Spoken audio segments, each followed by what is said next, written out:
AI 시대에 정말 챗GPT 같은 도구들 너무 편리하잖아요. 근데 혹시 이런 생각 안 해보셨어요? 어? 이렇게 편하게만 지내다가는 내 머리가 점점 굳는 거 아닐까? 하는 그런 걱정이요. AI에 자꾸 의존하다 보면 뭐 학습 능력이나 기억력, 심지어는 이렇게 스스로 생각하는 힘 자체가 좀 약해질 수도 있겠다 이런 우려. 저만 하는 건 아니겠죠? 어쩌면 이 AI 시대에 우리 뇌를 좀 건강하게 지키고 또 이걸 잘 활용해서 살아남을 그런 전략 같은 게 필요하지 않을까 싶어요.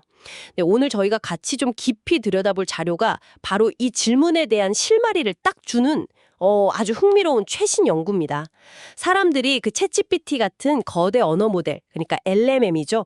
그걸 쓰거나 아니면 그냥 검색 엔진 또는 아예 정말 자기 머리만 써서 글을 쓸 때, 네. 이럴 때 뇌 활동, 뭐 EEG로 측정했다고 하던데, 그리고 그 결과물 있잖아요. 에세이 내용이라든지 기억력 같은 거, 여기에 어떤 차이가 있는지 아주 꼼꼼하게 분석했더라고요. 이 분석을 통해서 AI랑 같이 살아가야 하는 우리잖아요. 어떻게 하면 뇌를 계속 좀 말랑말랑하게 유지하고 더 효과적으로 배우면서 이 시대를 잘 헤쳐나갈 수 있을지 여기에 대한 중요한 어떤 힌트를 좀 얻어가실 수 있을 겁니다. 자, 그럼 바로 시작해 볼까요? 연구 결과 중에서 진짜 눈에 확 띄는 부분이 있었어요. 바로 기억력인데요. 이게 좀 놀라운 게 챗GPT 도움받아서 에세이를 쓴 사람들 있잖아요. 네네. 이분들이 정작 자기가 쓴 내용을 나중에 제대로 기억해서 말해보라고 하니까 엄청 힘들어했다는 거예요. 아, 3번에 걸쳐서 테스트했는데 계속 그랬다니. 이거 좀, 네, 충격적이죠? 특히 첫 테스트에서는 무려 83%요. 83%요? 와. 네. 그러니까 10명 중에 8명 이상이 자기가 쓴 글 내용을 기억 못했다는 거죠. 네, 그게 정말 연구진들이 말하는 인지부하 감소의 대가라고 할 수 있을 것 같아요. 쉽게 말하면 AI가 글 쓰는 그 어려운 짐을 대신 져주니까 우리 뇌가 이거는 뭐 내가 굳이 깊이 새겨둘 필요 없겠네 하고 정보 저장 스위치를 약간 꺼버리는 거죠. 아, 정보가 뇌에 깊숙이 이렇게 착 달라붙어서 저장되는 그 심층 인코딩 과정이 있잖아요. 그게 좀 생략될 수 있다는 겁니다. 그냥 단순히 정보를 이렇게 보고 고르는 거랑 스스로 머릿속에서 내용을 막 구성하고 기억해내는 거랑은 완전히 다른 뇌 활동이니까요. 이게 그 뇌파 데이터에서도 아주 확연히 보였어요. 네, 뇌파에서도요. 네. 그 챗 GPT 같은 LLM을 쓴 그룹은 기억을 만들고 또 의미를 처리하고 이렇게 내적으로 집중하는 데 중요한 뇌신경망이 있잖아요. 주로 알파파나 세타파 관련인데요. 이쪽의 연결성이 아무 도구 없이 그냥 자기 머리로 쓴 그룹 그 브레인올리 그룹보다 훨씬 낮게 나타났어요. 훨씬요? 네. 마치 그 뇌 속에 있는 정보고속도로의 일부 구간이 좀 텅 비어 있는 것처럼 보인 거죠. 뇌가 확실히 덜 애쓰고 있구나 하는 그런 명백한 신호로 볼 수 있습니다. 와, 진짜 흥미롭네요. 뭐 뇌가 편한 길을 찾으려는 건 어찌 보면 당연한 건데 그 대가가 기억력 약화라니 좀 씁쓸하기도 하고요. 그럼 우리가 정말 매일 쓰는 검색 엔진은 어땠을까요? 이것도 사실 정보를 쉽게 찾게 해주니까 뭐 비슷하지 않았을까 싶은데 연구에서 비교했나요? 맞습니다. 그것도 봤죠. 흔히 구글 효과라는 말도 있잖아요. 네네. 검색 엔진을 쓴 그룹 역시 그 자기 머리만 쓴 그룹보다는 전반적인 뇌 연결성이 좀 약하게 나왔습니다. 특히 여러 정보를 하나로 이렇게 통합하고 또 기억 속에서 정보를 꺼내오는데 중요한 저주파수 영역이 있어요. 델타파, 세타파 같은 여기서 차이가 좀 보였죠. 거기도 차이가 있었군요. 네. 그러니까 외부 정보에 쉽게 디딜 수 있으니까 뇌가 굳이 정보를 자기 안으로 가져와서 저장하고 또 연결시키려는 노력을 줄이는 거죠. 이게 바로 인지적 오프로딩 현상입니다. 인지적 오프로딩. 네. 뭐 비유하자면 옆에 지게차가 딱 있는데 굳이 내 힘으로 무거운 짐을 들려고 하지 않는 거랑 비슷하다고 할까요? 편하긴 한데 뇌 근육은 잘 안 생기는 거죠. 그렇군요. 결국 아무 도구 없이 그냥 정말 내 머리로 직접 생각하고 글을 쓰는 게 뇌에는 가장 확실한 헬스 트레이닝이 된다? 뭐 이런 거네요.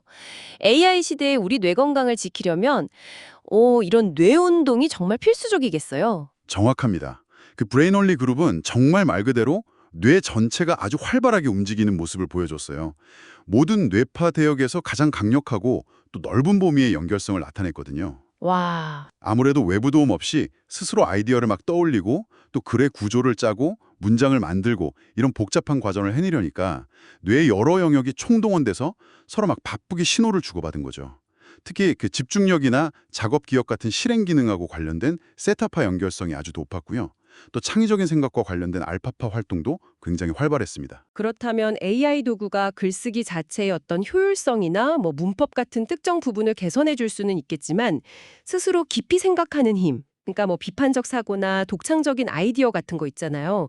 그리고 정보를 진짜 내 것으로 소화하는 능력? 여기에는 오히려 좀 마이너스가 될 수도 있겠다 이런 생각이 드네요. 혹시 그 에세이 내용 자체도 분석을 했나요? 거기서도 좀 차이가 있었는지 궁금한데요. 네, 그것도 아주 중요한 결과가 있었습니다. 그 챗 GPT 같은 LLM을 활용한 그룹의 에세이들을 보니까요. 내용이나 글의 구조가 서로 되게 비슷해지는 경향, 이걸 동질화라고 하는데 그런 현상이 뚜렷했어요. 동질화요? 네. 컴퓨터로 분석, NLP 분석이라고 하죠. 그걸 해보니까 통계적으로도 유의미한 수준이었고요. 반면에 자기 머리로만 쓴 그룹의 에세이는 훨씬 다채로웠습니다. 각자 개성이 드러났죠. 심지어 그 채점한 선생님들 있잖아요. 이분들이 어떤 그룹이 쓴 글인지 전혀 모르는 상태에서 평가했는데도 LLM 그룹 글에서 느껴지는 그 특유의 비슷비슷한 스타일을 지적할 정도였습니다. 아, 진짜요? 네. 그러니까 AI가 주는 편리함이 자칫 우리 생각을 좀 획일화시킬 수 있다. 이런 우려가 그냥 기우가 아니었다는 셈이죠. 아, 오늘 살펴본 이 연구는 AI 시대를 살아가는 우리 모두에게 정말 중요한 질문을 던지는 것 같습니다. AI가 주는 편리함에 점점 길들여져서 스스로 생각하고 또 기억하려는 노력을 좀 게을리하는 것이 장기적으로 봤을 때 우리의 인지 능력이나 독립적인 사고력에 어떤 영향을 미치게 될까? 정말 AI 시대에 뒤처지지 않고 오히려 우리 뇌를 더 발전시키기 위한 뭐랄까 우리만의 생존 전략이 필요해 보입니다. 네, 핵심은 역시 그 균형을 잘 찾는 것 같아요. AI라는 이 강력한 도구를 현명하게 잘 활용해서 효율은 높이되 동시에 우리가 의식적으로 뇌를 직접 사용해서 깊이 생각하고 또 정보를 진짜 내 것으로 만드는 그런 뇌 단련 시간, 이걸 꼭 확보해야 한다는 거죠. 네, 뇌 단련 시간. 네, 이게 바로 AI 시대에 우리의 인지 능력을 지키고 또 발전시키는 핵심적인 생존 전략이 될 거라고 봅니다.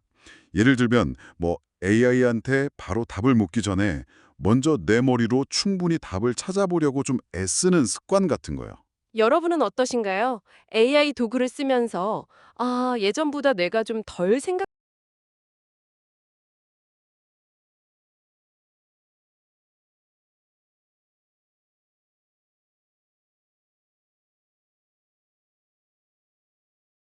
것 같거나 아니면 반대로 AI 없이 뭔가를 하려고 할 때 이게 왜 이렇게 어렵지? 하고 느껴본 적은 없으신가요? 이 질문을 한번 스스로에게 던져보시면서 오늘 저희의 깊이 있는 분석을 마무리하겠습니다. 다음에 더 흥미로운 정보로 찾아뵙겠습니다.